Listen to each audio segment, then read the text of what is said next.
Hi, good morning. Good morning, everybody. Welcome. Thank you so much for joining me this Tuesday morning, right before the start of May, which is my favorite month because I was born in May and it's spring and I don't know, it's just happy times. Don't you feel like it's happy times? Thank you so much for, I'm looking over all these questions, tons of them that I printed out. Thank you so much for writing in all these questions. I thought it would be a good opportunity for us to just hang out this morning, and you always write in such wonderful questions, and I'm also really grateful to you for showing up these past Tuesdays with me and getting into this whole convos and coffee thing and feeling it out. And so I appreciate it. It's been kind of amazing to see how many of you are coming from all over the world. I really it's awesome. It's really awesome. So thank you. So let's get started. Let me read. Hi from Seattle. Hi from Greece. I have my happy cup because I feel happy this Tuesday, actually. It was kind of sad for a few days, just so many things going on, but now I feel happy. So let's keep it that way. All right, so let's get started. Hi from Germany. Okay, let's get started on some of these questions. So, because there's a lot, I have to kind of make it through these. All right, so how do you have your coffee and tea? Hi from Sydney, Australia. Hi. Well, so lately I'm on a matcha kick. I'm doing iced matcha with oat milk. I used to love any kind of coffee with just a little splash of milk, any kind of milk. However, and I stopped doing sugar years ago, added sugar, which is great. And you can do it for yourself. It's so much better than adding all that sugar to your body because it makes you crash. It's not good for you. So I started doing that and I got used to it, but now coffee for some reason is giving me a little bit of acidity in my tummy. Maybe this is TMI, but it is. And so now I'm doing matcha and it gives me the caffeine boost and I feel a little bit, less of a high-low with it. So that's that. What are your favorite films or shows to watch? Well, I love watching everything. I just went to the movies and I saw Challengers, the Zendaya Dea movie, which was super sexy. She was really great. Italian director Luca Guadagnino, and it was really good. It was really out of the box and kind of, I like tennis. The boys were super cute. I liked it. It was really good. So there's that. And then what else? I recently watched Ripley, which I thought was a really cool series. It was based on, the talented Mr. Ripley, which has been done a few times, but the movie was done years ago with Matt Damon. And now they redid it with Andrew Scott, who is maybe my favorite actor out there right now. This guy can do no wrong. If you've seen him on Fleabag, he blew my mind as the priest, and now he's playing Ripley. And it's just very artsy. It's black and white. It's all shot in these beautiful locations. It's super cool. And the thing I like about it as well is that, I don't know, don't you just sometimes feel like people are like con artists? Don't you sometimes feel like people are just full of shit? And so I feel like that character is that. He's just this creepy guy that you wouldn't think anything, he seems super nice and fine, but there's something about him that just smells wrong. And so, I don't know, that whole thing of people who are, manipulating other people. I find it an interesting character. So Ripley, I think it's on Netflix. What else? What piece of relationship advice would you give to your 18-year-old self? Slow down. You don't really, you don't even know yourself at 18. All you want is to have connection, right? And you can have connection without getting super involved with super involved with people in a way that doesn't have perspective. So slow down, take your time getting to know somebody, ease into things. Everything is so fast and we feel like we should have these fast relationships and then they blow up as quickly as they start. So I think I would have said to myself, slow down, have fun, chill out, take your time to get to know people. That's what I would do. Because also, they say that it takes 3 years to actually really get to know somebody. like for real. So I always tell everyone, do not ever get engaged or anything till you've been with someone for 3 years, so that you've seen them through like different cycles and ups and downs in their life, to see how they handled it and so forth. So that's my advice. Can you give Team Geneva a shout out? Because we still travel together and are all pals thanks to you. Yay! Hi, Team Geneva. That makes me so happy. That's amazing. That's amazing. Wow. Lots of love to you guys. And you live in my second favorite place in the world. And lots of love to you. That's awesome. I love that you travel together. Hello. That's really cool. Okay. Could you speak a bit about what it means to celebrate the success of others? You do it well. Well, thank you, Cheryl. That means a lot to me. I hope I do it well, because it is super important to me. I was, as you guys know, I was raised by, 2 women, my mom and my aunt, and I always celebrated, not just women, but the success of everyone around me. I definitely feel like I'm one of those people that feels really like I'm lifted up by the successes and strengths of people around me. So I don't find that competitive, or it doesn't make me feel insecure to be around people who are much better at things than me. I actually feel completely inspired by it. So I think that's what it means to me to celebrate the success. Is it feels to me like I'm a part of that, but I also, I'm an empath. I like people's journeys. I like to connect with people, which is why I'm doing this, which somebody does ask me somewhere about why am I doing this Convos and Coffee and how did it come to be? So I'm just going to answer that. I woke up a few weeks ago and I wanted to do this conversation with John McNutt, the ancestral healer. And after we did that conversation and right before it, I just felt like this was something I could commit to every week.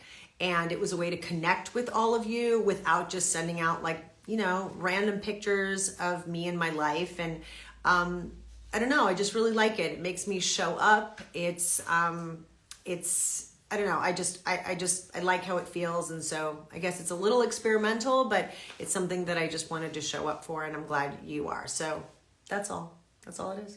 And I know some really interesting people that I like talking to. So this is an excuse for me to get to have my matcha and talk to people, which I like to do.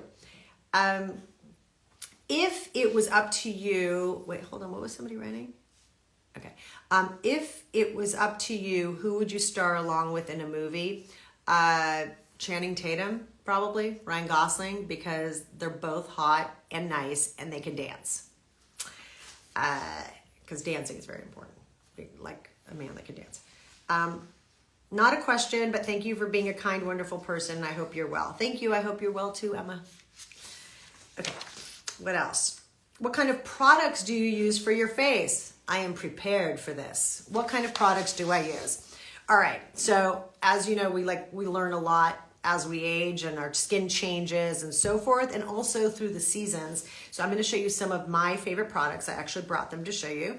This is Olga Lorenzine, and this product is, it's called the Weightless Moisturizer. It's an illuminating hydrator. I swear by this. I go through this a lot, especially in the winter months.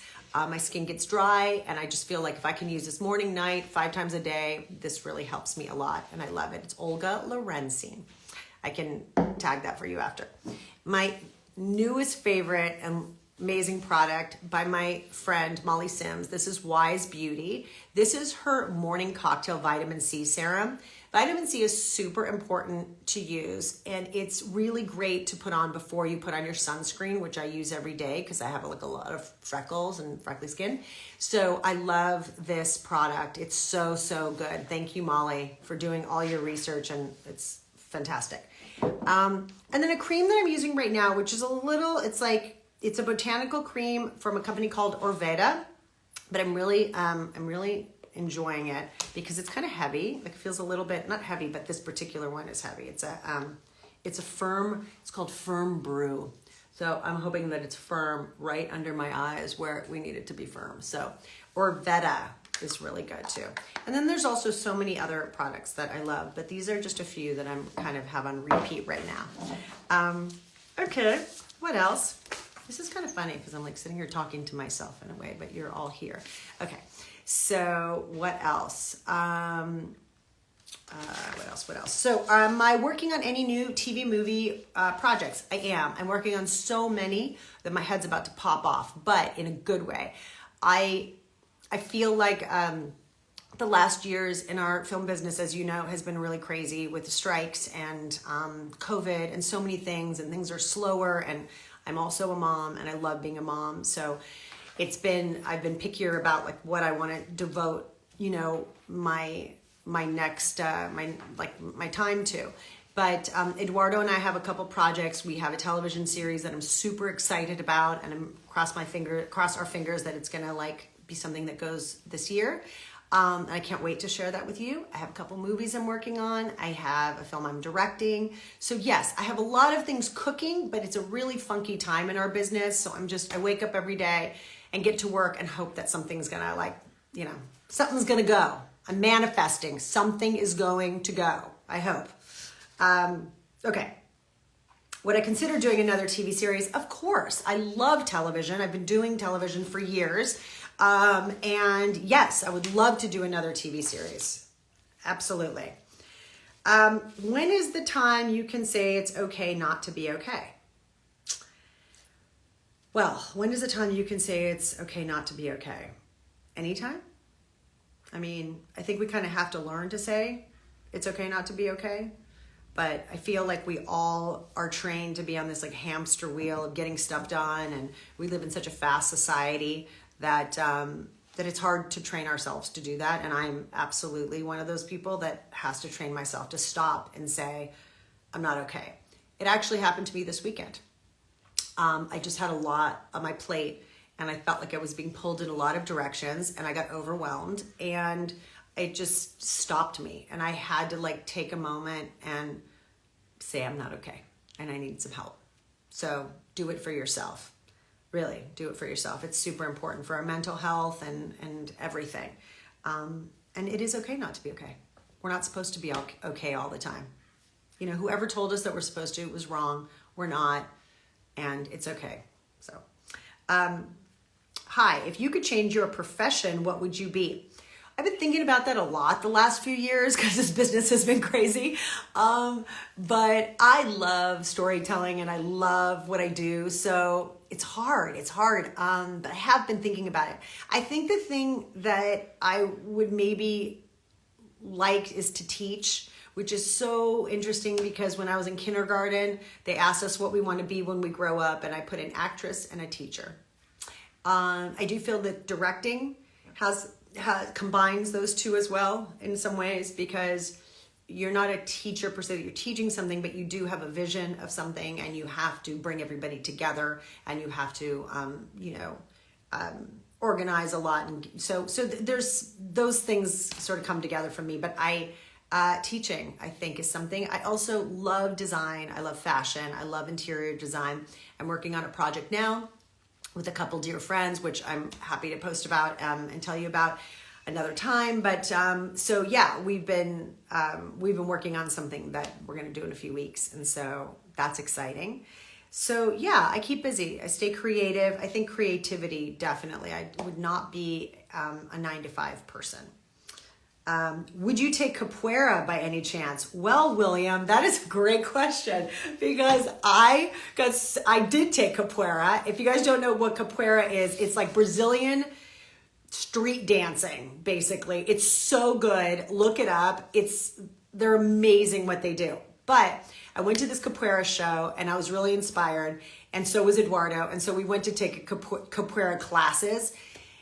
And frankly, I couldn't move for like a week. It was it's a lot of lower back and a lot of kind of just very loose movements. It's really cool. I love it. Yes, I would do it again. I think I have to go to a chiropractor right when I'm done. But it's awesome. I love it. What is your secret to having a positive attitude and some advice for struggling on bad days? Well, I think we all struggle. We all do. I don't know a person that doesn't. And no matter what they, put out on their socials or how they show up to work sometimes, wearing the best outfit or putting out whatever they are. Everybody is struggling. And that's why I always have this attitude of, just be kind, because, you just don't know what struggle people are going through. You have no idea.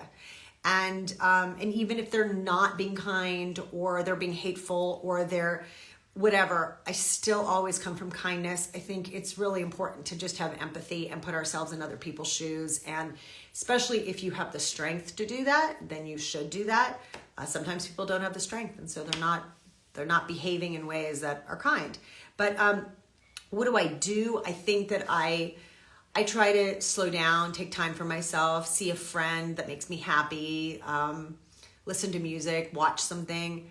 But that's what I try to do. I try to sometimes also just get out of my own way. I feel like often we can get so focused on ourselves that we're not really stepping out of ourselves to have perspective. And having perspective really does help us, I think.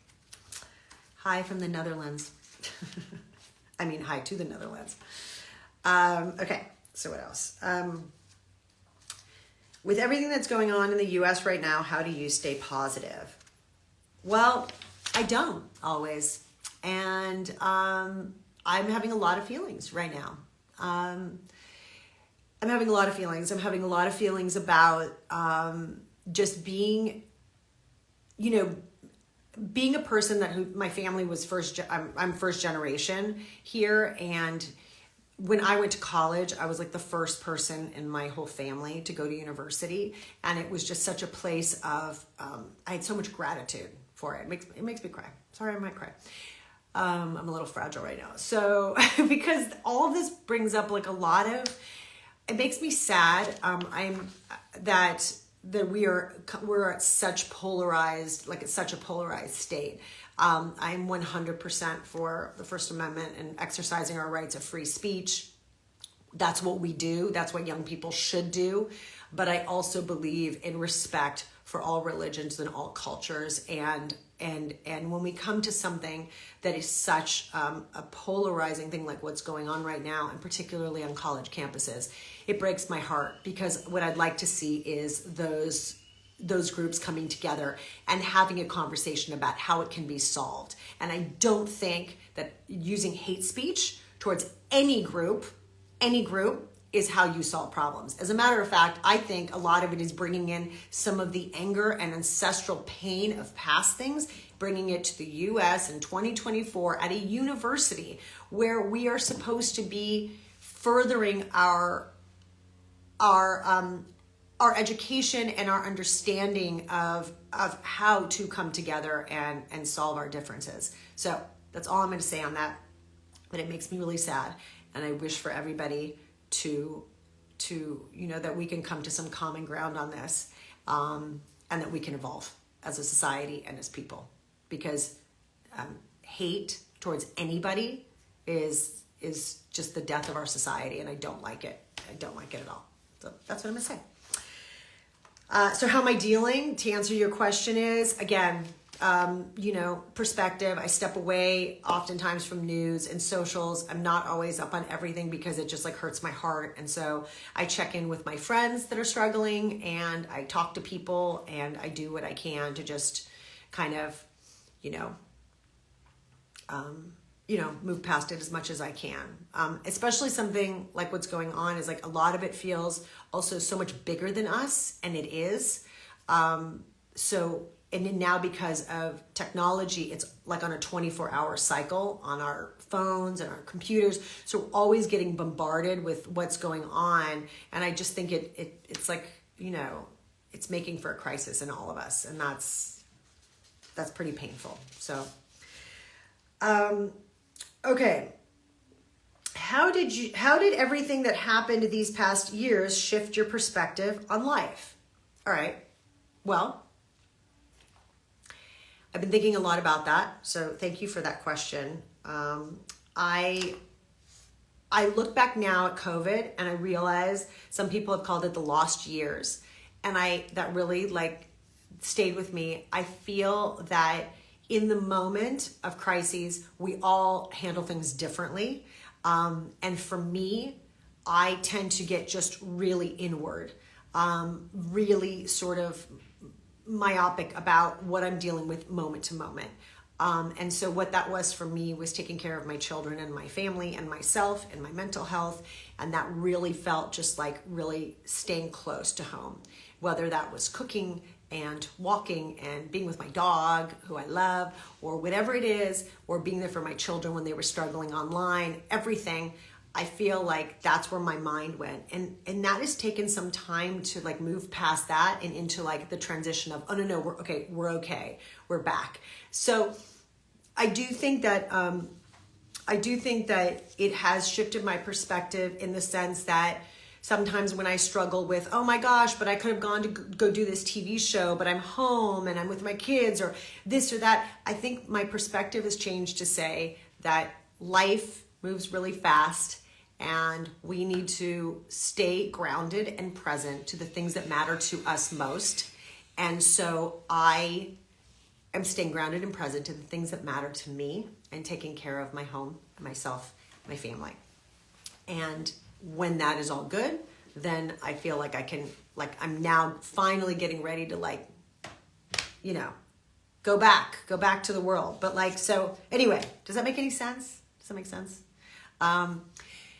Anyway, so that's what I'll say about that. So it has shifted my perspective on also just stay close to the people you love, spend time with the people that you love, do things that you love, travel, say yes to everything. Remember I made that movie Yes Man with Jim Carrey? Well, guess what? Now it means more to me than ever because I say yes. People call me to go travel, to go to their birthday thing and wherever. Yes, I'm just going to do it. So that's my big perspective shift is like, don't spend time worrying about it. Just do it. Enjoy your life and enjoy the things that you have. Oh, this is a good one. If arrested without explanation, what would your family or friends think that you did? I don't know, like danced on a car or something. I don't know. Probably. I know that sounds weird. Maybe something, well, no, what was I to dance on a car? I'm thinking like something just kind of like hyper. You know what I think they would think is that I think that they would think that I went like full, like tiger mom, not tiger mom, what's it called? Like mama bear on somebody because of something to do with someone's children. I have done that before and I'm going to totally confess. I was at a kid's birthday party and there was this lifeguard that was supposed to be taking care of young children. And he was not paying attention, but he looked really cute. He looked the part. He was all buff and cute and whatever. And he, this couple of kids jumped on this young girl's head in the water and were drowning her. And he did not do anything about it. And I saw across the pool and I went totally ballistic and I ran out, jumped in the water and was like, what are you doing, man? And like I helped the little girl up and he just kind of stood there and I yelled at him. I was like, you are paid to watch these kids. Like, what are you doing? But I remember when I was done, my kids just looked at me like, oh my God, Mom, that was pretty like intense. I was like, yeah, well, she might've drowned. So yeah, I think if I got arrested, it'd probably be something like that. Yeah. Okay. What else? If you find yourself with a day of no responsibilities, what would you choose to fill the day with? Definitely my friends, probably a glass of rosé or a martini, maybe reading something on my favorite book, taking a walk on the beach, like just like doing something mindless where I don't have to think. Like, I don't want to say shopping, but sometimes it's like just going to look at things, like going somewhere and looking. I could go anywhere from like a flea market to, I don't know, my mom took me the other day to Home Goods and that was like, seriously, for my ADD brain, that was insane. It was like walking through Home Goods, even though I did not need anything that was in there, I literally was like, oh my God, I need a frame, I need a candle, I need this. Like I would go totally crazy. So I think if I had to do something like that, I think it would help me just kind of like, I don't know, I kind of like it. I like not having a schedule or having somewhere to be. That would feel like very, that would feel liberating for me. Okay, so what's your favorite recipe to cook? All right, so I've been working on this cookbook that is really a generational cookbook. And so one of the things I've been focused on for a long time is cooking recipes that we get from our families. Like, so things we've learned, either my Serbian side or Italian side, like taking from things that have been in our family and sort of simplifying it for, everyday life so that it doesn't take like 3 hours to cook. So one of the things I like, veal marsala, I like a thing called Geneva chicken, which I'm happy to share with you, which is basically, it's just like it's just chicken breast, and you make a really lovely sauce with it. That's like a lemon and white wine sauce. But my kids like it. It's light. It's good. Maybe with some like broccoli that's like crushed up, a little bit of butter and salt. What else? I like that. What else do I like to cook? I don't know. We do a lot of pasta in our house. So I make sauces often. Bolognese or pomodoro or something like that. Okay. How am I coping with Lucia going to Brown University this fall? Well, would you like to see me cry during this convos and conversation? Because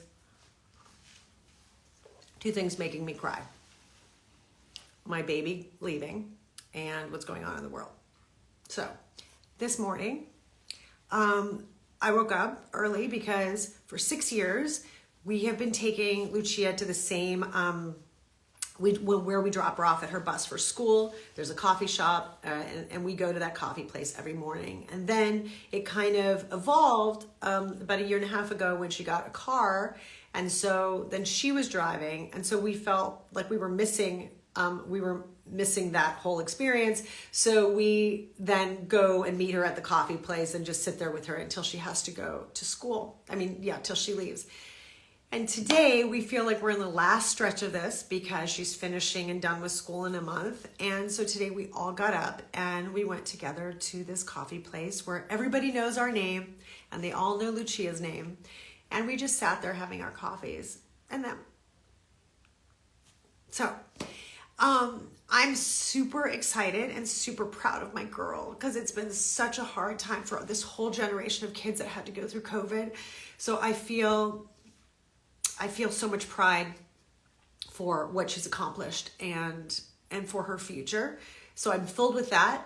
But I also think being a parent is really heartbreaking because you're just along for this ride the whole time, keeping the bumpers on, and then all of a sudden you kind of have to let them fly. So I'm mixed with a lot of emotions. So I'll probably be, feeling and crying and having a lot of feelings for the next 6 months, maybe longer. Okay, what else? Hold on. Okay. Well, this is a good question right after this. But by the way, I think it's amazing, and I just want to say to any parent or any kid that is going off to college or transitioning wherever, and any parent that it's okay to not be okay, and it's okay to be okay, not be okay. It's all fine. So, but what it is interesting is whenever you're dealing with, big feelings of some kind of grief or transition, it's funny because I'll go perfectly fine, and then all of a sudden something will trigger that. And so, yeah, I might be crying in my car a lot, randomly. Okay. So let's talk about how to navigate life transitions gracefully. Is that even possible? I don't know. Yes, I do think that you can be graceful if you're thoughtful and considerate to yourself, and you take care of yourself and you really listen to what your needs are. And it's hard to become a person that ask for what you need. I was not really taught that, just culturally, just not how I was taught. So that has been an ongoing thing for me to get to a place where I communicate my needs and to check in with myself. So yes, I think graceful transitions have to do with loving yourself first and foremost, and also really looking at the things that you've accomplished and looking at where you want to go, and really like working with that, whatever that is for you. Because I think a life without purpose is just not a life. We all need purpose, and we all need something to be looking forward to. So transitions are just the next stage of something else. I've been talking to Lucia about that because you have this whole experience and you think that high school is everything and all your friends are everything, and then you're going to go somewhere else, and then you're going to have a completely different experience with a whole new set of people, and both are beautiful, and all of them just kind of lead you to where you're supposed to be. Okay, so what did playing Dr. Isles teach you about yourself? I'm definitely not scientifically gifted. I don't know. I mean, playing Mora was, a lot of things which I loved. And one of the reasons I loved playing her was because I'm not her. So there were things that I could go to in my brain and think about, and how I saw things and how I viewed the world, how she viewed the world and everything that was so outside of who I am, that it was amazing. I love playing Mora. I would play Mora till the day that I couldn't play anyone again. Love her. Favorite character ever. And I think that's why, because you can lose yourself in it. And also she was incredibly positive. And she had such a way of seeing the world that was quite different. And so when you play a positive character, I think you go to work and you're feeling pretty positive, or at least you have to be. Okay, so what advice would you give your 30-year-old self? So we did 18 before. 30-year-old self? I don't know. I think your 30-year-old self means that you are now you start adulting. And so pick things that you like and choose relationships that are good for you. I say this often to my daughter and her friends, and it's not about the other person. It's more about how you feel with people. So you could sit there and find a person that you like who's, they fit the sort of superficial exterior standard of what you're attracted to. But if they're not a good person and they don't make you feel good about yourself, and you don't feel good in their presence, and energetically you feel like they just take from you, don't go there. You're wasting so much time. So 30-year-old self is be authentic and kind to who you are. Learn to ask for what you need. Be wary of people who are like vampire energy suckers, and just find your people and something that you love to do. That's what I would say. From one Swiftie to another, we need your thoughts on the TTPD. Okay, we can't get into that right now. There's too many thoughts. That'll be another segment. Okay, what was your favorite role you've played? Definitely Mora Isles. What do you do in your free time? I kind of answered that, didn't I? I mean, first of all, I don't have that much free time. I feel like my free time is scrolling Pinterest and I don't know, buying things. I have things. I'm constantly sitting there looking at things I need for my house or things I need for here. So I don't know, my free time, I'd probably sit on the beach and listen to the waves and get some fresh air. But I do have a holiday coming up, so that's very exciting. That's where I get my free time.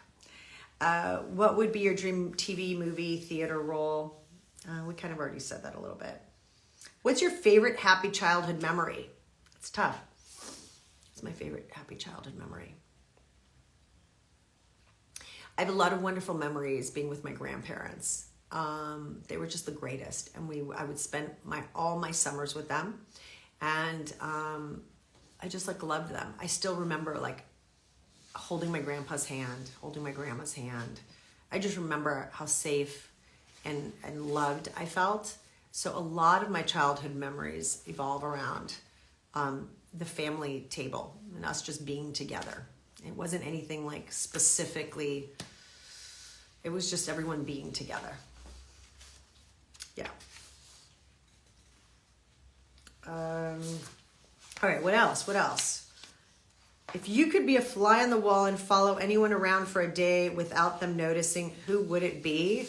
Oh man, that's hard. I think it'd be a combo of you know, I don't want to say The Rock because it sounds so weird, Dwayne The Rock, but I feel like Dwayne wakes up, he gets it going, he works out. Like, I feel like if I hung out with him, I'd get up and get going really fast and things would be happening. I would eat well. I feel like I accomplished a ton. Like, it would be, I don't know. I'm so not like that. So I feel like that would be kind of an interesting experiment to see what that would be like. But who, without them noticing, maybe Larry David? That would be funny. I think it would be funny to see how other people react to Larry David, because when you see Larry David, you always just feel like everyone knows you. So that would be fun to be that person where everyone was like, hey Larry, hey Sasha, how are you? Okay. What's the best advice I've ever received? So when I was in my 20s and I had like a pretty cute boyfriend, there was, but things were complicated and it wasn't going well. I got advice from, ready for this? Marla Maples. Do you know who Marla Maples is? She's one of Donald Trump's ex-wives. She's an amazing lady. I got to know her through something. Anyway, don't know her well, haven't seen her in years, but in this moment in time, she said to me, when we were talking about my boyfriend, she said, be weary of the crystal blue eyes that you're gazing into, because it might just be a light shining in through a hole in the back of their head. Think about this for a second. It might just be a light shining in through a hole in the back of their head. And at that moment, I was like, what? What? Now, what this says to me is just like we're all attracted to shiny objects, a beautiful person or whatever that is for us. But it doesn't mean that what's going on inside of them and their mind and their heart and their body is like something that's like, again, right for you. So for me, that's what it was sort of like, wow, you're attracted to this person because of he's majestic, but I don't know that he's got it all going on for you. So, okay. Are you flattered that so many people like your feet? What? So many people like my feet? Wait, is this real? Okay, well, would I be flattered? Yes, I guess so, sure. I always thought my feet looked like little gnocchis because they just look like little potato gnocchis, but they're not bad, so sure. Okay, thanks. All right, and then we're gonna wrap it up here. What else do I got? What else do I have? Okay, fun question. Pineapple on pizza, yes or no? I know you're married to an Italian, but he doesn't have to know. Yes. Do not tell my husband. He will literally divorce me if I put pineapple on my pizza. I'm not kidding. That is a total no-no. Total no-no. But yes, I do like pineapple. I like it on my pizza. Hello from Britain. Would you ever consider writing a memoir? I love you so much. Thank you. I love you so much. Would I consider writing a memoir? You know, I've thought about it because I think I have a really singular experience as a first-generation American. And frankly, in these last years of speaking so much about identity, which I think for so long I blocked out, I didn't really think about it that much. But it has come up for me in the last 8 years. A lot about our identity, a lot about who we are, how we became who we are. And for me, there are very specific experiences of my growing up that I feel are pretty interesting. So yeah, I would consider that. I'd have to think about how, but yes, I would consider it. Okay, 2 more. Will I ever direct an episode of NCIS if given the chance, or the upcoming TIVA series? Hell yeah. Love directing, would definitely work on either one of those shows. And what is your favorite holiday destination? Definitely Geneva, because it's just like a city that holiday destination. Well, we go to Geneva because that's my favorite holiday spot for the winter. I also really like skiing in Zermatt, which we love, and Megève. And for summertime, I don't know, I'm kind of open. Anywhere that has a great beach and good food and somewhere you can walk around and not have to drive too much. So I'm open. Anything from the Greek islands to Ibiza. I love Mexico. So yeah, I'm open. I like to change it up though. I'm not really into going to the same exact place every time. Yeah. Anything else? Is there anything else? What's one place in the world that you've ever been that you would like to travel to? FYI, Belfast is amazing. I've never been to Belfast, but I would love to go to Belfast. Yes, there are so many places in the world that I haven't been. Today I was actually saying that I'd like to go to Tokyo. I've never been to Japan. And my mother-in-law has these restaurants, the Sophia Loren restaurants, which are now opening up all over the world. So look out for them.